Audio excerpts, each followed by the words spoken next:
Olá galera, eu vou fazer com vocês agora a questão 16 do ano de 2016 da prova para inspetor do município de Alumínio. Vamos dar uma olhada?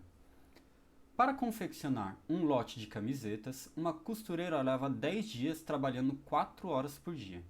Se essa costureira trabalhar 5 horas por dia, o número de dias necessários para confeccionar o mesmo lote de camisetas será... Bom, então quais informações ele deu aqui pra gente? Ele fala primeiro aqui da quantidade de dias que ela leva para confeccionar esse lote de camisetas. Então ela fala que ela leva 10 dias. Só que ela trabalha, nesse caso, 4 horas diariamente. E aí ele pergunta pra gente, se por acaso, ao invés dela trabalhar 4 horas por dia, ela passar a trabalhar 5 horas por dia, quantos dias serão necessários para que ela confeccione esse mesmo lote de camisetas? Bom, pessoal, essa é uma questão típica de regra de 3, de proporção. Então, a gente só tem que tomar cuidado com o quê? Se essa relação é uma relação diretamente ou inversamente proporcional. Então, vamos anotar aqui para a gente conseguir fazer essa análise. Então, primeiro, a gente vai montar aqui duas colunas. Então, uma coluna se refere à quantidade de dias e a segunda coluna se refere à quantidade de horas por dia que ela trabalha. Bom, ele diz pra gente que, inicialmente, ela precisa de 10 dias quando ela trabalha 4 horas por dia. E pergunta pra gente, quando ela trabalhar 5 horas por dia, quantos dias ela vai precisar para confeccionar esse mesmo lote de camisetas. Galera, aqui a gente vai ter que pensar o seguinte. Se eu aumentar a quantidade de horas por dia, então vamos supor, se eu dobrar a quantidade de horas por dia que eu estou trabalhando, nesse caso, eu vou precisar de mais dias ou menos dias? Na verdade, a gente vai precisar de menos dia. Então, pensa que você tem um trabalho para fazer. Se você passar um dia inteiro fazendo esse trabalho, então você passa menos dias realizando esse trabalho para realizar a mesma tarefa. Se por acaso, ao invés de trabalhar 10 horas por dia, você só trabalhar 1 hora por dia, você vai demorar mais tempo para realizar a tarefa.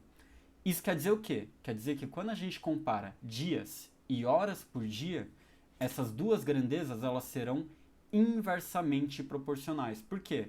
Quando eu dobrar uma, a outra cai pela metade. Se eu triplicar uma, a outra cai 3 vezes. Então é como se eu falasse para vocês, olha, 5 pedreiros constroem uma casa em 6 meses. O que acontece se eu dobrar a quantidade de pedreiros? Quanto tempo eles vão levar para construir a casa? Bom, se 5 levam 6 meses, quando a gente aumenta o número de pedreiros, o que a gente imagina é o quê? Que eles precisem de menos dias. Então, nesse caso, seriam 3 meses. Então, basicamente, quando a gente tem uma grandeza que dobra e a outra cai pela metade, a gente fala que elas são inversamente proporcionais. E qual que é a diferença quando as grandezas são inversamente proporcionais? Ao invés da gente multiplicar cruzado, a gente vai multiplicar em linha. Então, nesse caso aqui, ao invés daquela multiplicação típica que a gente faz, né, de multiplicar cruzado, agora a gente vai multiplicar os dois em linha. Então, a gente vai fazer que 10 vezes 4 é igual a 5 vezes x. Então, 10 vezes 4 vai me dar 40, vai ser igual a 5x. Esse 5 que está multiplicando, eu vou passar ele dividindo. Por quê? Porque eu quero isolar o x. Então, eu vou ter que 40 sobre 5 é igual a x. Então, x vai ser igual a 8. Isso quer dizer, então, que se ela aumentasse 1 hora de trabalho diariamente, então ela levaria 8 dias para confeccionar essa quantidade de camisetas. Então, olhando para as alternativas, a gente vai ver, então, que a alternativa correta é a D de dado. Tudo bem? Então, se vocês gostaram desse vídeo, não esqueçam de curtir e compartilhar. E se tiverem alguma dúvida, é só deixar nos comentários.